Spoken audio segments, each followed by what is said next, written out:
Bien, hermano, aprovecho también de contarles que, bueno, estuvo bien largo el periodo de los avisos y del saludo, pero aprovecharle de contar que hoy día la abuelita Graciela me comentó que no iba a poder venir porque estaba medio enfermita todavía, así que también para que estén orando por ella. Hoy día el texto que tenemos se encuentra en el libro de Eclesiastés y es cortito, como decía el Nicolás, ¿cierto? Un versículo, son dos versículos que están en este hermoso libro que está en el Antiguo Testamento. Y no sé si alguno de ustedes conoce la historia de Helen Rosenberg, ¿no?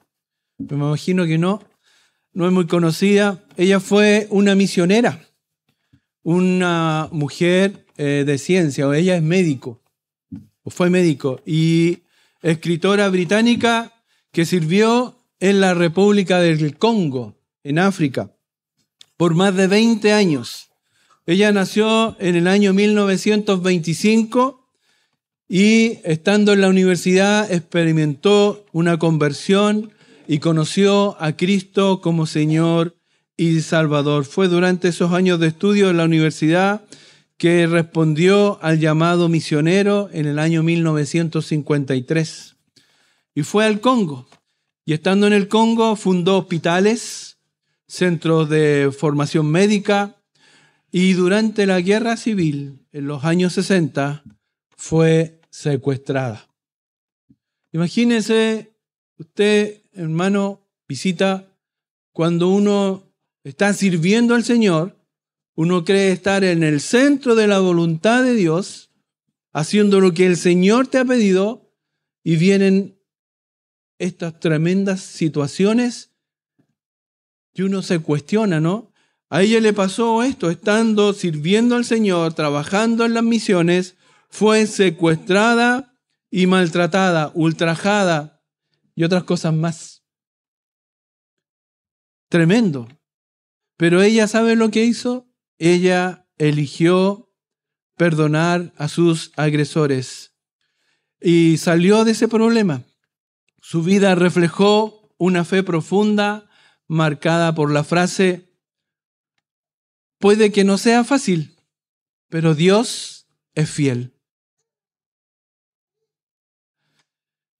Todos en nuestras vidas, sirviendo o no sirviendo al Señor, vamos a tener adversidades, enfrentaremos dificultades y tragedias. Todos lo haremos. El texto de Eclesiastés 7 del 13 al 14 trata acerca de esas aflicciones que nos van a venir a la vida. Trata de ese punto y cuál debe ser nuestra reacción al respecto. Cómo debemos ver las aflicciones, las adversidades en nuestras vidas y cuál debe ser nuestra conducta. Lo primero que nos dice el predicador en el texto de Eclesiastés es: mira la obra de Dios. Es lo primero que dice. El libro de Eclesiastés se llama así. ¿Sabe por qué se llama así Eclesiastés? ¿Qué es lo que significa? Significa predicador. Eso es lo que significa. El que habla en medio de la asamblea. Por eso el libro se llama el libro de Eclesiastés. Y si usted ve el capítulo 1, él hace su propia descripción del autor y claramente está hablando del predicador, y ese predicador es el rey de Israel, de Jerusalén, y es probablemente por los eruditos y los teólogos que es el rey Salomón el que escribe este libro. Y en él podemos encontrar cómo trata este hombre sabio con las circunstancias de la vida y de la vida del hombre. Y el del capítulo 1 al capítulo 2 habla de la frivolidad respecto de los ciclos de la vida, respecto de la sabiduría humana, de los placeres, de las riquezas y el materialismo. Todo eso lo podemos ver en el capítulo 1 y 2 de Eclesiastés. El capítulo 3 también nos muestra el diseño de Dios para la vida y provee respecto del diseño de Dios, donde Él provee el orden de los sucesos, también el diseño de Dios donde Dios nos da buenos dones a nosotros, buenos regalos a nosotros, y también sobre los juicios futuros que van a venir. Eso lo está tratando el libro de Eclesiastés hasta el capítulo 3 y el capítulo 4 y 6. El libro de Eclesiastés habla nuevamente de la frivolidad en el trabajo, en el éxito político, en la falsa adoración, y nuevamente habla de las riquezas. Y en ese contexto, en el capítulo 7, viene este quiebre donde el autor, el predicador, reflexiona sobre la sabiduría, la insensatez, la muerte y la soberanía de Dios en un mundo lleno de contradicciones. En el capítulo marca un cambio en el tono del libro, y después de explorar la vanidad de los placeres, el trabajo, el autor comienza a ofrecer estos proverbios y observaciones prácticas sobre la vida. En el capítulo 7, del versículo 1 al 2, habla sobre el sufrimiento y la reflexión. Y el capítulo 7, del 3 al 12, habla de la sabiduría frente a la necedad. Hace esa comparación. Y luego habla sobre la soberanía de Dios y la limitación del ser humano. Versículo 13 y 14, que es el que nosotros hemos leído. El versículo 13 y 14 nos invita entonces a meditar en su soberanía, y en la palabra podemos verlo. En el Salmo 115, versículo 3, Dios nos invita a meditar y estar conscientes sobre la soberanía de Dios. Mira lo que dice el Salmo 115, 3. Dice, nuestro Dios está en los cielos, todo lo que quiso, ha hecho. Todo lo que quiso, ha hecho. ¿Se da cuenta? ¿Hay algo que no haya hecho Dios? ¿Hay algo que esté fuera de su mano? ¿Hay algo que esté fuera de su poder? Todo lo que quiso ha hecho conforme a su voluntad. El texto de Eclesiastés 7, 13, 14 nos dice, mira la obra de Dios, porque ¿quién podrá enderezar lo que Él torció? En el día del bien, goza del bien, y en el día de la adversidad, considera, Dios hizo tanto lo uno como lo otro, a fin de que el hombre nada halle después de él. ¿Se da cuenta cómo es Dios? Un Dios que tiene todo bajo su control. Él creó todo, todo está bajo su soberanía. La predicación de hoy se llama Mira la obra de Dios, que es la invitación que nos hace el predicador. Mira la obra de Dios. Mira la obra de Dios. Y vamos a estar viendo 3 puntos. ¿Qué es la obra de Dios? ¿Qué significa mirar la obra de Dios? ¿Y cuál es el propósito que tiene para nuestras vidas? Estos 3 puntos vamos a estar viendo hoy día. Y preguntémonos entonces, ¿qué es la obra de Dios? Mira la obra de Dios, dice el predicador. ¿Pero por qué?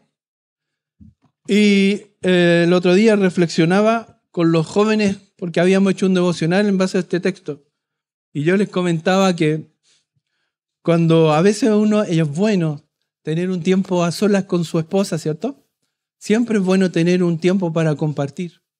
Y a veces estamos los dos solitos y yo les digo, vamos a ver una película, vamos al cine, vamos a mirar algo juntos. En realidad, la película es una excusa para estar juntos. La película es algo que uno va a ver, pero es algo para tener los dos en complicidad, para disfrutar juntos, para conversar.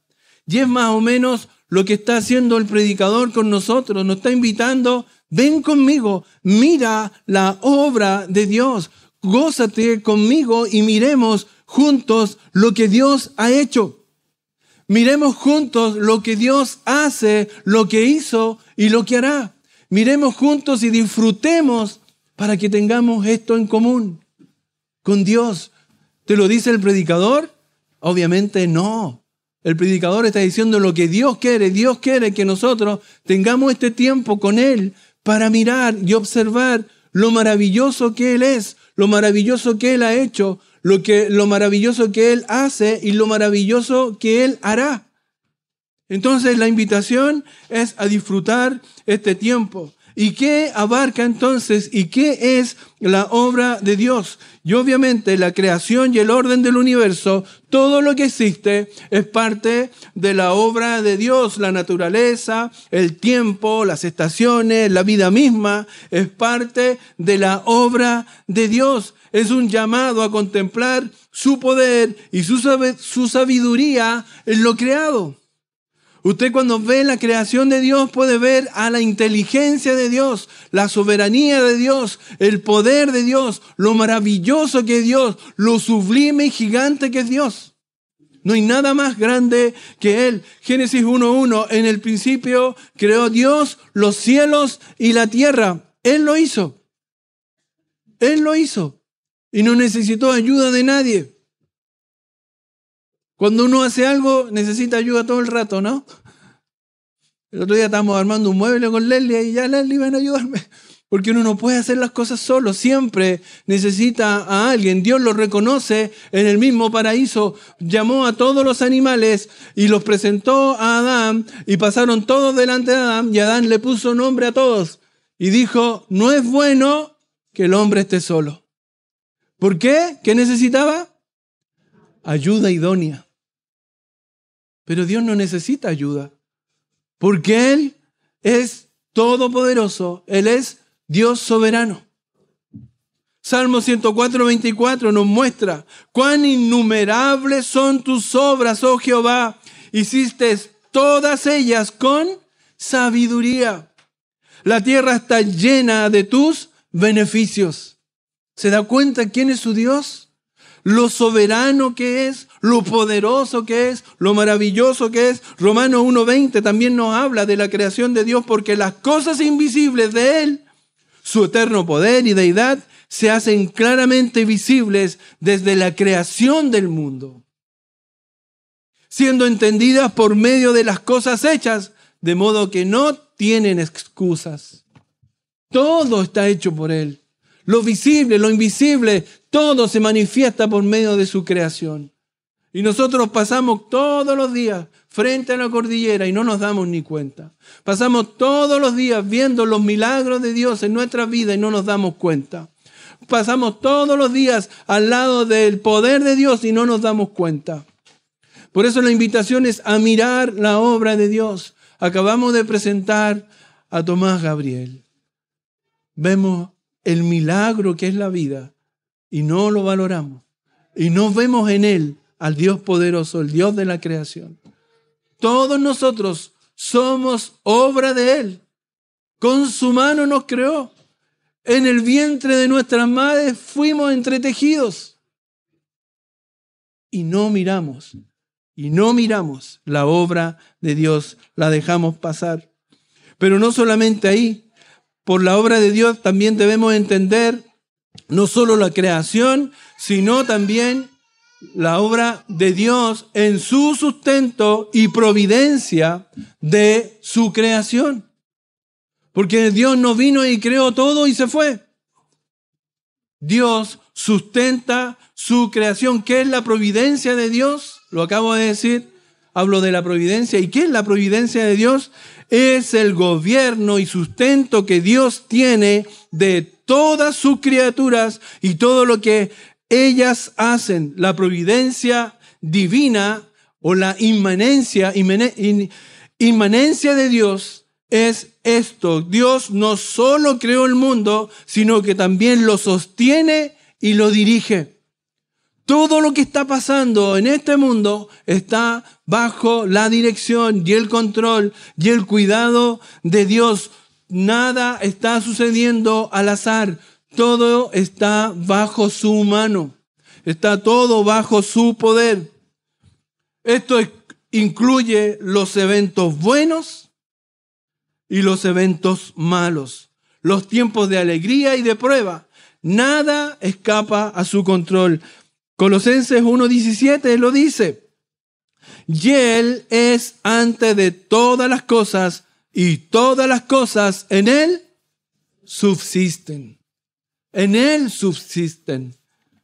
Y Hebreos 1:3 dice, el cual siendo el resplandor de su gloria y la imagen misma de su sustancia, y quien sustenta todas las cosas con la palabra de su poder, habiendo efectuado la purificación de nuestros pecados por medio de Él mismo, se sentó a la diestra de la majestad en las alturas.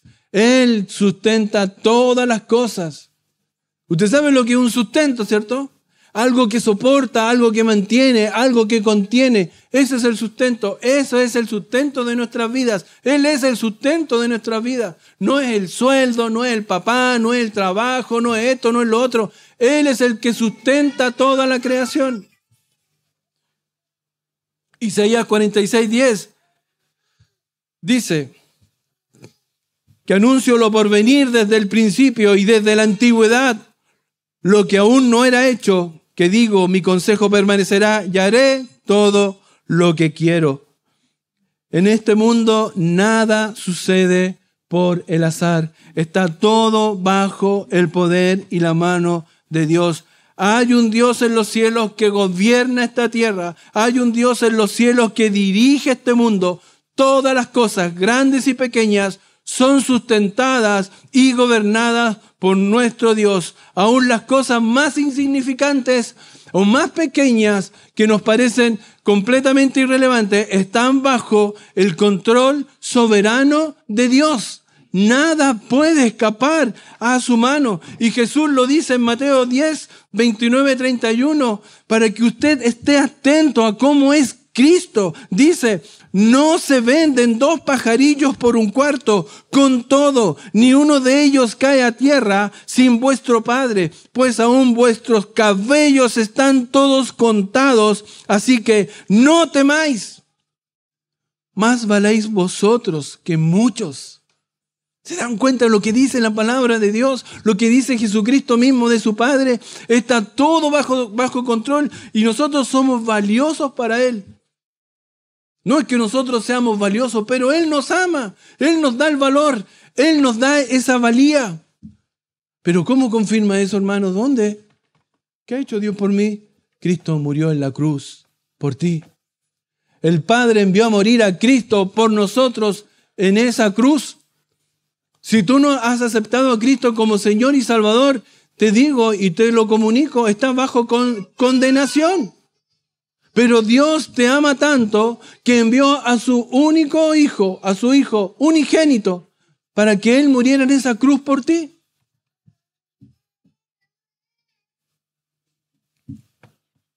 Ninguno de sus hijos es olvidado por su Dios. Para Dios, después de su propia gloria, sus hijos son lo más importante. Nosotros somos sus hijos por adopción. Somos importantes para Dios. No es que nosotros seamos importantes, lo repito, porque el Evangelio no es humanocéntrico. El Evangelio es cristocéntrico. Él es el importante, Dios es el importante. Él nos amó, Él nos escogió, Él nos predestinó, Él nos salvó, Él nos dio vida eterna. Él hizo toda la obra. Él es el importante. Pero Dios nos aceptó como hijos. Nos dio ese privilegio de ser sus hijos. Entonces, la pregunta es, ¿realmente creemos que este Dios grande y poderoso está por sobre todo lo creado y sobre todas circunstancias y Él sabe lo que estamos viviendo? ¿Realmente lo creemos? ¿Realmente vivimos así? ¿Realmente descansamos en eso? ¿Sabe? El otro día lo conversaba también con los jóvenes. ¿Qué es lo que hace uno cuando tiene un hijo enfermo? Y yo me lo reprocho a mí mismo porque lo primero que uno hacía o hace es llevarlo al médico, sacarlo ahora al médico. ¿Y a dónde va tu confianza? ¿A dónde va tu corazón? ¿A dónde va tu prioridad? En el médico. Y sabe, es el error más grande. Lo primero que debe hacer un padre cuando hay un hijo enfermo, lo primero que tiene que hacer uno cuando hay una dificultad, lo primero que tiene que hacer uno cuando hay una adversidad, es ir al Padre, es llevarlo en oración, en presentarle, clamarle a Dios por él. No digo que no lo lleve al médico, llévelo al médico, sí, es prioritario. Pero lo más importante, lo más prioritario, es primero presentarlo en oración a Dios. Por eso le pregunto, ¿realmente cuando enfrentamos adversidades, las enfrentamos correctamente? ¿Miramos a Dios o miramos el problema? ¿Miramos a Dios o buscamos nuestro plan? ¿Miramos a Dios o hacemos lo que a nosotros nos parece correcto?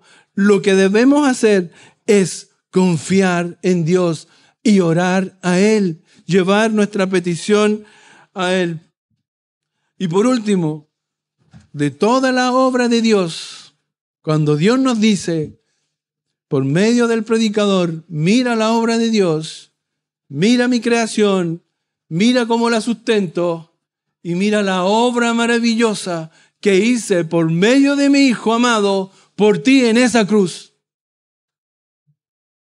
El Evangelio de Cristo, el Evangelio de salvación, es poder para el cristiano, es poder para nuestras vidas. En Él encontramos sustento, encontramos el amor, encontramos el poder que viene de Dios para nuestras vidas. Porque cualquier problema, circunstancia, adversidad va a ser restaurada por medio del Evangelio de Cristo. ¿Estás enfermo? Si nos toca por una enfermedad partir de esta tierra, el Señor nos tiene un lugar mejor allá en el cielo. Y esa enfermedad va a terminar allá. ¿Vas a ser sano aquí por el milagro de Dios, por la obra de Dios? ¿O vas a estar sano allá en el cielo con Él? La enfermedad ha sido vencida, hermano, en el madero de Cristo. En la cruz de Cristo fueron vencidos los pecados. La mayor obra que el Señor hizo en nuestras vidas fue la restauración de la relación con Dios y nosotros, por medio de Cristo. Ese debe ser nuestro lugar de confianza, nuestro lugar donde vamos a descansar, donde vamos a lograr estar en paz, no importa la circunstancia, con gozo y paz en medio de la adversidad, porque Él, por medio del Evangelio, hizo esa obra maravillosa. ¿Se entiende? Si tú no tienes a Cristo como Señor y Salvador, obviamente no tienes esa alternativa. La única alternativa es volverte a Cristo, pedir perdón por tus pecados, arrepentirte de tu maldad, pedir perdón e ir a la cruz de Cristo, pedir perdón a Él, y Él restaurará esa relación que se rompió un día con el Padre por el pecado de cada uno de nosotros. Por medio de la cruz de Cristo hay salvación. ¿Y qué significa mirar la obra de Dios? Dice el versículo 13 de Eclesiastés, mira la obra de Dios, porque ¿quién podrá enderezar lo que Él torció? Mira la obra de Dios, porque ¿quién podrá enderezar lo que Él torció? Significa que Dios gobierna soberanamente sobre todas las cosas. Las cosas justas, injustas, malas, buenas, todas están bajo su gobierno. Incluso las aflicciones que llegan a nuestras vidas ocurren bajo su voluntad. Bajo su voluntad. Las cosas malas que nos suceden nos ocurren bajo su voluntad. Dice Eclesiastés 7, 13, 14, mira la obra de Dios, porque ¿quién podrá enderezar lo que Él torció? En el día del bien goza del bien, y en el día de la adversidad considera, Dios hizo tanto lo uno como lo otro, a fin de que el hombre nada halle después de él. Y el libro de Job nos muestra cuál también es la reacción que él tuvo y que nos puede mostrar cómo debemos actuar nosotros. Y él le dijo en el versículo 2:10 de Job, dice, y él le dijo, como suele hablar cualquiera de las mujeres fatuas, has hablado, ¿qué? ¿Recibiremos de Dios el bien y el mal no lo recibiremos? En todo esto no pecó Job con sus labios. Y esa era la respuesta que le daba Job a su esposa cuando ella le reclamaba que mejor maldijera y se muriera. Pero él le respondió eso, ¿qué solo vamos a recibir lo bueno de Dios y no lo malo? Entonces se afirma acá que tanto los días buenos como los días malos provienen de Dios y debemos recibir ambos con humildad. Con humildad. Claro, tú me puedes decir, pero hermano o Cristian, ¿qué dices entonces? Por ejemplo, no sé, el adulterio de mi esposo, el engaño que él hizo, la maldad que él tuvo conmigo o la maldad que él hizo conmigo, ¿lo hizo Dios? No, no es eso lo que enseña el texto. El pecado obra porque el corazón del hombre es malo. Pero Dios en su soberanía incluso usa ese pecado para hacer su voluntad. Para hacer su voluntad, para hacer su plan. Lo malo que nos sucede es parte de lo que Dios permite que suceda para trabajar en nuestras vidas. Siempre hay un propósito soberano. Como se ve en el caso de Simei. ¿Conocen la historia de Simei? ¿Quién es Simei? Está en el libro de segundo de Samuel, capítulo 16, del 5 al 10. Y si quieren lo leemos juntos. Me gustaría que lo leyéramos para que viéramos la reacción que tiene David frente a esta circunstancia. Y cómo es el corazón de David. Y dice, lo leemos todos juntos, 1, 2, 3. Y vino el rey David hasta Bahurim, y he aquí salía uno de la familia de la casa de Saúl, el cual se llamaba Simei, hijo de Gera. Y salía maldiciendo y arrojando piedras contra David y contra todos los siervos del rey David. Y todo el pueblo y todos los hombres valientes estaban a su derecha y a su izquierda. Y decía Simei de Saúl, maldiciéndole, fuera, hombre sanguinario y perverso. Jehová te ha dado el pago de toda la sangre de la casa de Saúl, el lugar del cual tú has reinado. Y Jehová ha entregado el reino en mano de tu hijo Absalón. Y hete aquí, dido en tu maldad, porque eres hombre sanguinario. Entonces Abisai, hijo de Sarbia, dijo al rey, porque este perro muerto a mi señor el rey, te ruego que me dejes pasar y te quitaré la cabeza. Y el rey respondió, ¿qué tengo yo con vosotros, hijos de Sarbia? Si él así maldice, es porque Jehová le ha dicho que maldiga a David. ¿Quién pues le dirá, porque lo haces así? David reconoció que lo que estaba haciendo este hombre era por parte de Dios. ¿Quién puede evitarlo? ¿Quién puede hacerlo? La maldad, lo que había pasado, David no lo puede contener porque es la voluntad de Dios. Y hay que esperar en la voluntad de Dios. Dios utiliza la maldad del hombre para hacer su propio plan, para hacer el propósito, para cambiar tu vida, para cambiar tu corazón, para tratar contigo, para tratar con nosotros. Hay cosas que perdemos en la vida que son por parte de Dios. Después uno se da cuenta que bueno que perdí eso. Qué bueno que perdí eso. Yo doy gracias a Dios por cosas que no pude lograr en mi vida. No sé usted, hermano, pero hay cosas que yo no pude lograr en mi vida y que hoy día doy gracias a Dios. Porque tengo la certeza que no estaría sirviendo al Rey de Reyes y Señor de Señores como lo hago hoy día, porque hay cosas en mis planes que fallaron. Cuando yo era chico, todos queríamos ser astronauta, piloto de avión, y otros queríamos ser futbolistas. Y yo me iba a probar a los equipos, y hasta que quedé en un equipo, y jugué en las divisiones inferiores de un equipo profesional. Y yo me creía todo el cuento y pensé que iba a ser profesional y planeaba mi vida y todo.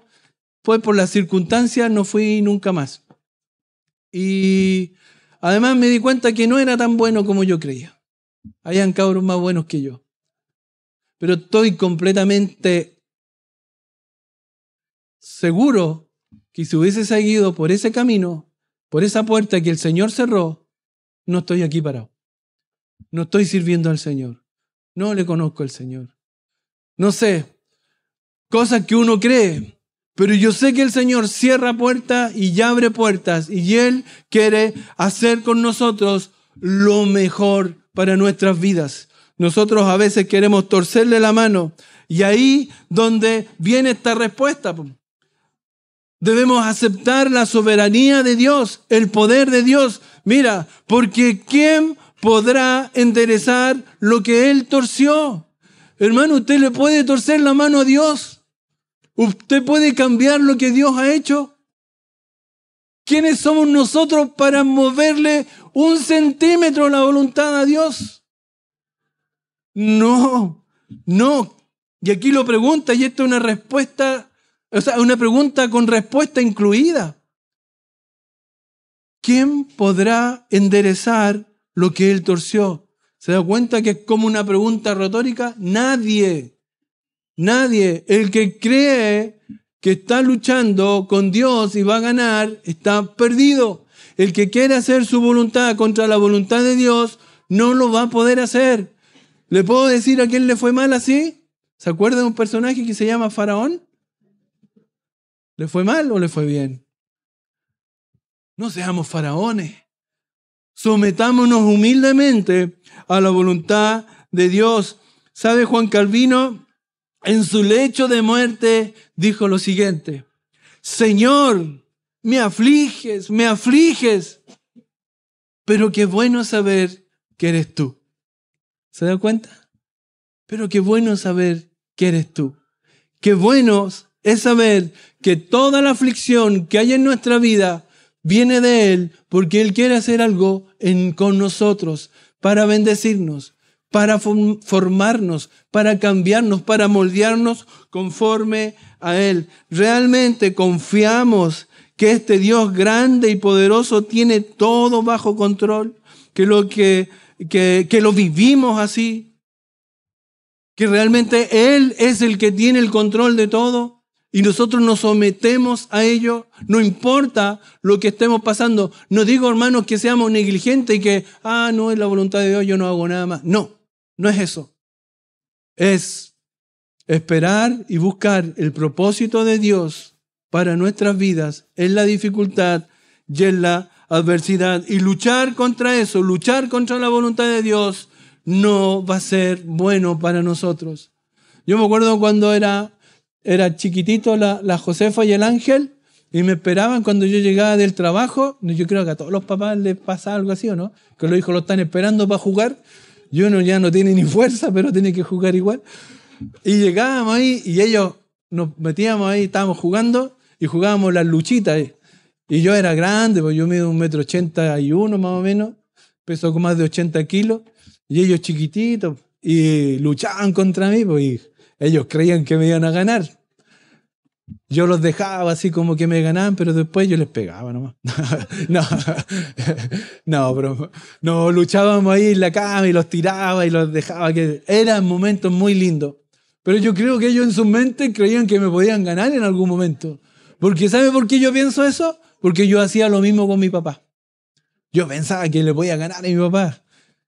Nunca le pude ganar. ¿Usted cree que le va a ganar a su papá? Usted es como un niño y Él es Dios todopoderoso. Nosotros somos así, menos que nada. Él es Dios grande y poderoso. Sométete a Él. Busca la voluntad de Él.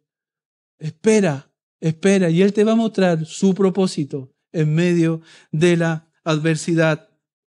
Tercero, ¿y qué propósitos tiene esto en nuestras vidas? En el día del bien, dice el versículo 14 de Eclesiastés, dice, en el día del bien, goza del bien, y en el día de la adversidad, considera. Dios hizo tanto lo uno como lo otro, a fin de que el hombre nada halle después de él. ¿Y qué significa en el día del bien? Goza del bien. Goza del bien. Nosotros tenemos en nuestras mentes, y la gente del mundo sobre todo, la gente que no conoce a Cristo, piensa que nosotros estamos bajo un sistema carcelario, así como, ¿y a ti qué a ti te dejan hacer esto? ¿Y a ti te permiten hacer esto otro? ¿Y tú podías hacer esto? Yo soy libre en Cristo. Cristo, y lo peor es cuando hay cristianos que creen eso. Hay cristianos que piensan eso. Dios nos dio vida eterna para disfrutar, para gozar, para que amemos a nuestra esposa con amor, como Cristo amó a la iglesia, para que amemos y guiemos a nuestros hijos con amor, como Dios ama a sus hijos, para que disfrutemos cada momento, los momentos buenos, los momentos malos, los momentos de esparcimiento, los momentos del almuerzo, de la 11, para que disfrutemos la vida. Para que disfrutemos la vida. A nosotros que somos más viejitos, cuando éramos chicos, ¿con qué disfrutábamos? Con puras tonteras. Nos hacíamos un carrito, le poníamos esa ruedita y nos empezábamos a empujar. Teníamos puros accidentes, pero éramos felices. Yo me acuerdo, salíamos del recreo con un palito o con una pelotita de papel y jugábamos todo el curso a la pelota y éramos felices.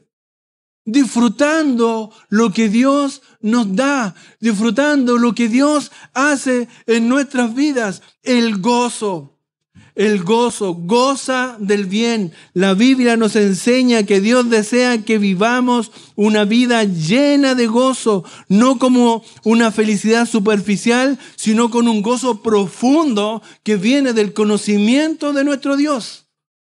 Un gozo profundo que es el conocimiento de Cristo, confiar en Él y vivir conforme a su voluntad. Eso es un gozo de un verdadero cristiano. Disfrutar. Hermano, ¿por qué queremos ir al cielo? ¿Porque es lindo? ¿Porque van a ver cosas maravillosas? No, porque allá está Dios, porque está la gloria de Dios. El paraíso era hermoso porque era todo perfecto. ¿Porque Dios había hecho todo bueno y era bueno en gran manera? No, porque estaba la presencia de Dios ahí. Y esa va a ser nuestra bendición y ese debe ser siempre nuestro gozo. Dios quiere que disfrutemos la vida que Él nos da. Eclesiastés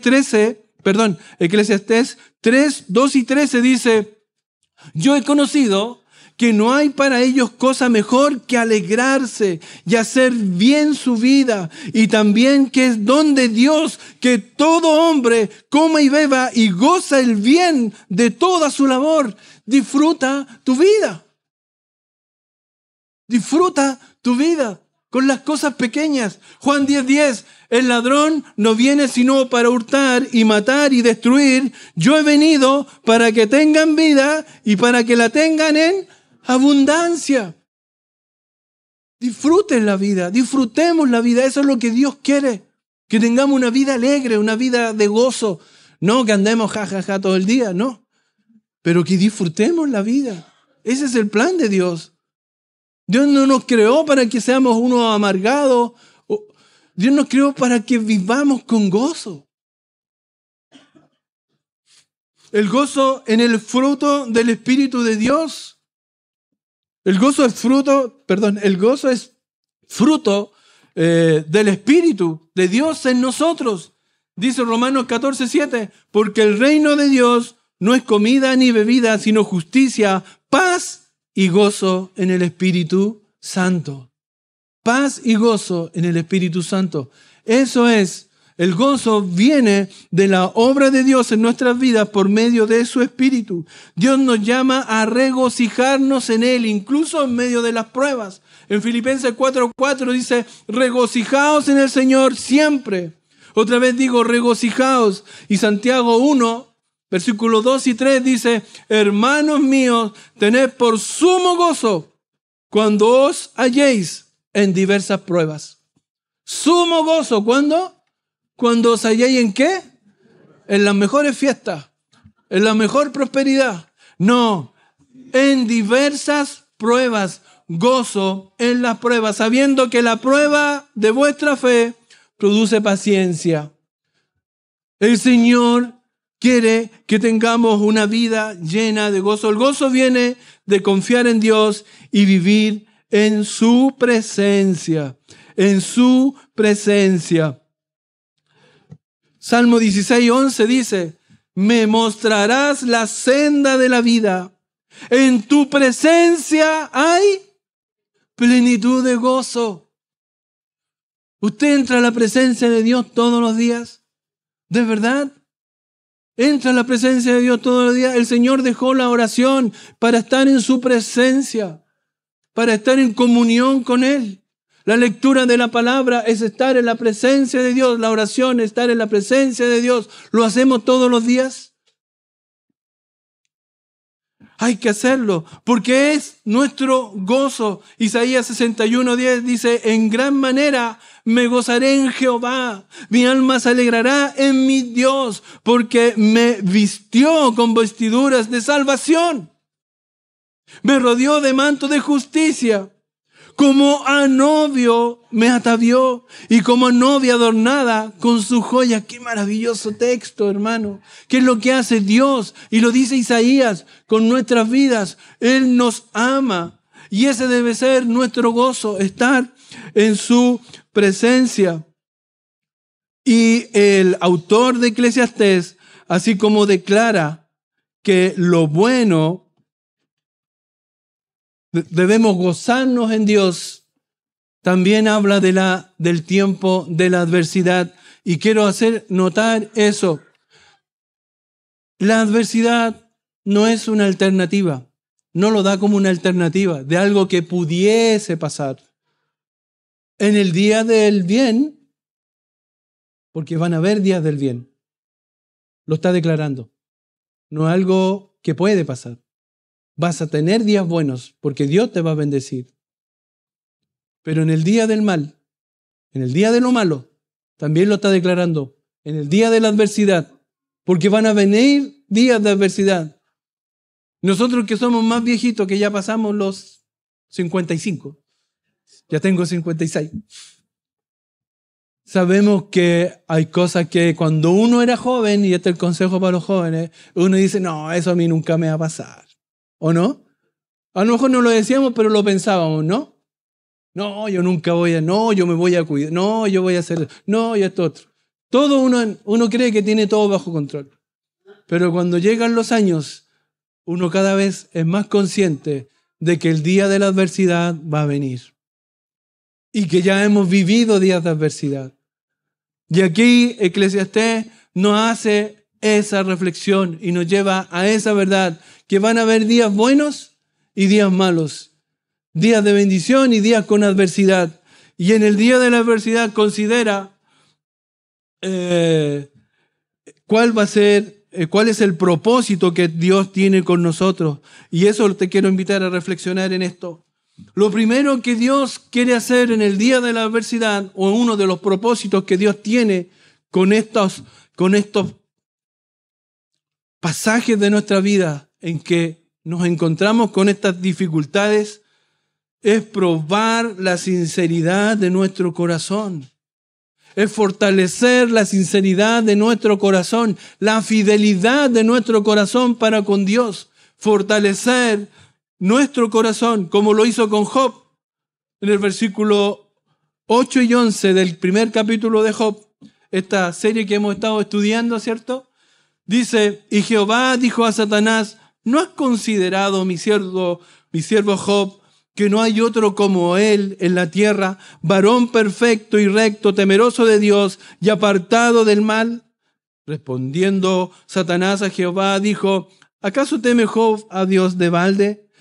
¿No le has cercado alrededor de él y a su casa y a todo lo que tiene? Al trabajo de sus manos has dado bendición, por tanto sus bienes han aumentado sobre la tierra. Pero extiende ahora tu mano y toca todo lo que tiene y verás si no blasfema contra ti en tu misma presencia, Cuando Dios permite estas dificultades, estas adversidades en nuestra vida, es porque quiere probar nuestro corazón, quiere probar nuestra fidelidad, quiere probar nuestra sinceridad con Él. Si realmente le creemos, si realmente confiamos, si realmente podemos depositar nuestra fe en Él, quiere probar eso.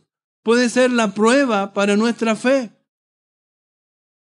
En el día de la adversidad también Él busca llevar a nosotros a poner nuestra mirada en lo de arriba. Mirar no lo que hay acá en la tierra, sino buscar lo que hay en el cielo. También puede ser así, Filipenses 3:20 dice, mas nuestra ciudadanía está en los cielos, de donde también esperamos al Salvador, al Señor Jesucristo, para que recordemos, hermanos, a lo mejor es medio contradictorio, pero para que pongamos los pies en tierra y nos demos cuenta de que nosotros no somos de acá y que lo que vivimos y padecemos acá es completamente transitorio y que nuestra mirada debe estar siempre puesta en el cielo, que es nuestro galardón, que es nuestra meta, que es lo que nosotros anhelamos y esperamos, ¿o no? Entonces a veces nos afligimos tanto por las cosas de este mundo, nos preocupamos tanto, nos afanamos tanto por las cosas de este mundo, que a veces el Señor dice, oye, para un poco, mira, ¿cuál es tu meta? ¿Dónde está puesta tu vista? ¿Dónde está puesto tu corazón? Tiene que estar acá en el cielo. Todavía me acuerdo de nuestra hermana Raquelita cuando estaba ahí ya en su último día y estaba ahí en la cama y estábamos ahí con Leslie y de repente en su momento de lucidez se despierta y dice, lo único que yo quiero y lo que más me alegra es que voy a estar con mi Señor, con Él cara a cara. Esa es la esperanza de un cristiano, estar con Él cara a cara. Y eso es lo que el Señor quiere, que pongamos nuestra mirada en las cosas del cielo, no en lo terrenal.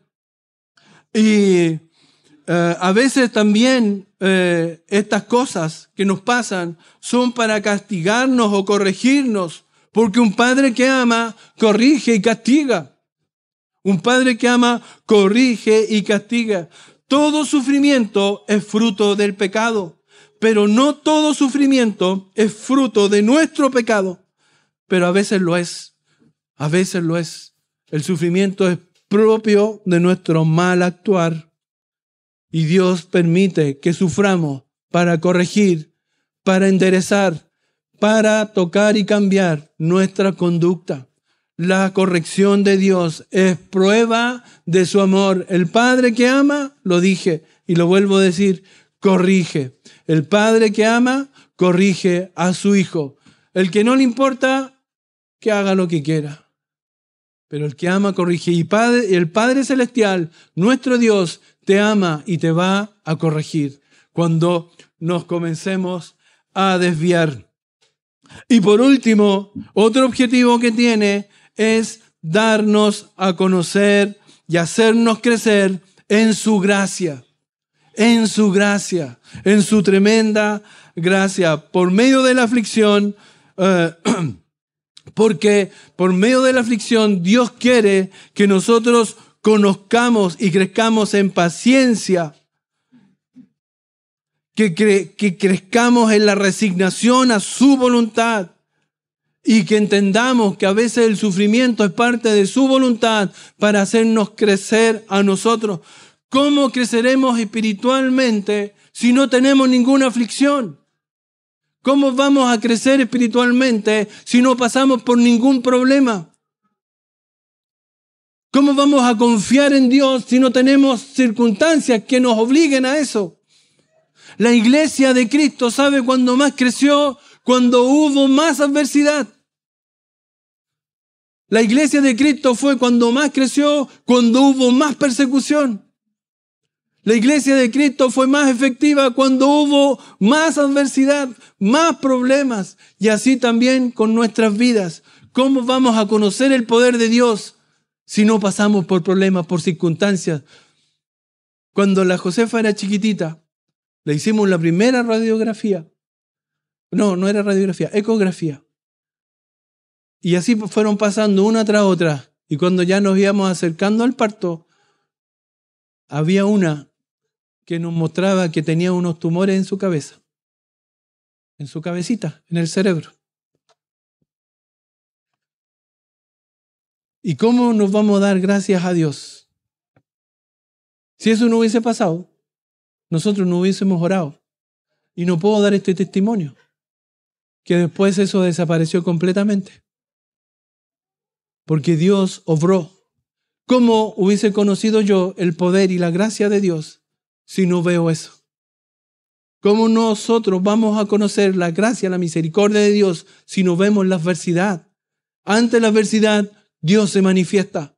Tú haces lo que puedes y lo que tienes a tu mano. Dios va a hacer lo que tú no puedes y lo que tú no tienes alcance de hacer, porque tú no eres todopoderoso, porque tú no eres grande, porque tú no eres sublime. Él sí lo es. Él es maravilloso y en Él podemos confiar. Y cuando lo hacemos, vemos su mano maravillosa obrar en nuestras vidas. Y ahí le conocemos, y ahí crecemos, y ahí confiamos, y ahí le creemos. Por eso es necesario pasar por estas adversidades. ¿O no? Amén. Miremos la obra de Dios. Todo lo que sucede en nuestra vida proviene de Dios. Cada aflicción tiene un propósito y debemos confiar en su sabiduría, aunque no la comprendamos completamente. Debemos confiar en Él. Sometámonos a su voluntad. Esperemos con paciencia y fidelidad. La verdadera fe se muestra cuando seguimos obedeciendo a Dios, incluso en medio del dolor, sin apartarnos de su camino. Volvámonos a Cristo.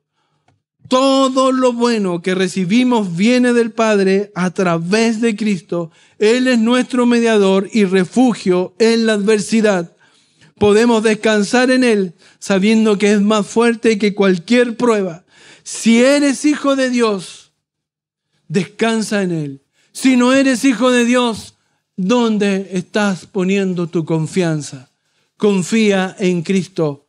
Él es el camino, la verdad y la vida. Nadie va al Padre si no es por Él, dijo el Señor, si no es por mí.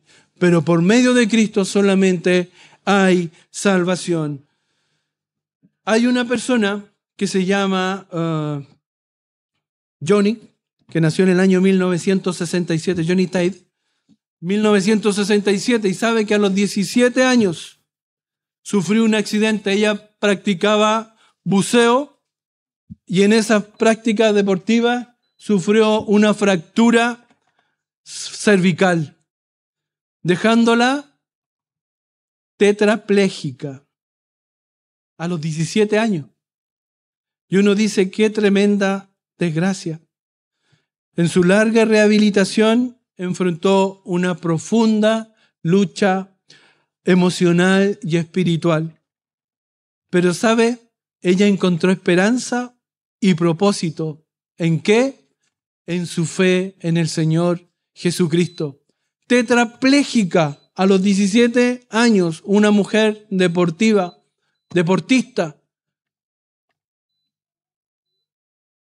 Ella fundó organizaciones dedicadas a servir a personas con discapacidad y a sus propias familias también, promoviendo el conocimiento de Cristo y el Evangelio de Cristo. A través de este ministerio ha desarrollado programas que han impactado a la sociedad y ha llevado a Cristo donde no llegaba. ¿Se da cuenta, hermano, que la adversidad es usada por Dios para su propósito? Esta persona proclama que el sufrimiento no es el fin, sino una oportunidad para glorificar a Dios. Su vida es un testimonio de cómo la esperanza, la fe y el gozo en Jesucristo pueden florecer incluso en medio del dolor. Y su frase que quedó inscrita es: Dios permite lo que odia para lograr lo que ama. Dios es soberano. Sobre todo, Él es Dios soberano para nuestras vidas. Descansemos en ese Dios. Miremos a Dios y descansemos en Él. Amén. Oramos, Padre Celestial, te damos muchas gracias por tu misericordia. Te damos gracias por tu amor. Te damos gracias porque podemos ver que en medio de la adversidad estás tú. En medio de la tormenta estás tú. En medio del sufrimiento, ahí estás tú con nosotros, Señor. No para sacarnos muchas veces, porque si es tu voluntad, así lo vemos y así tú lo haces. también es para que tú obres en nuestras vidas. Tú lo permites, Señor. Te pido que tú nos des la sabiduría, la humildad para someternos a tu voluntad y a lo que tú quieras hacer con nosotros, para moldearnos conforme a ti, no conforme a nuestro corazón, sino conforme a tu corazón, Padre. Ayuda a mis hermanos, a cada uno de ellos. Te lo pedimos todo esto en el nombre de Jesús. Amén. Amén.